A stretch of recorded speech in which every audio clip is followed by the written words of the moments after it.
పెద్ద స్థాయిలో మావోయిస్టులు సరెండర్ కావడం, వాళ్ళ దగ్గర ఉన్న ఆయుధాలని తీసుకురావడం, అది కూడా మనకు అప్పజెప్పడం, జనజీవన స్రవంతిలో కలవడం, కేవలం 4-5 తప్ప ఈ సమస్య పైన మనకు పూర్తి స్థాయిలో ఒక పరిష్కారం వచ్చిందని భావించే అవకాశం మనకుంది. ఈరోజు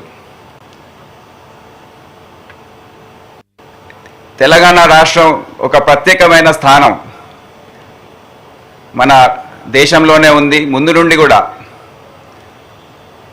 అన్ని విధాలుగా ఒక అడుగు ముందు ఉండే అలవాటు తెలంగాణ పోలీస్కు ఉంది.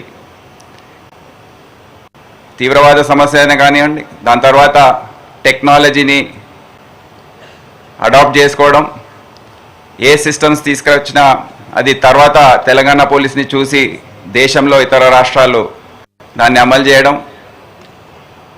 అందుకని ఇక్కడ మన యువ ఆఫీసర్లు చాలామంది, అందరు ఇక్కడ ఐపీఎస్ ఆఫీసర్లు కానివ్వండి, ఇతర ప్రొబేషనరీ డిఎస్పీస్ కానివ్వండి, ఇతర అధికారులు అందరు కూడా ఉన్నారు.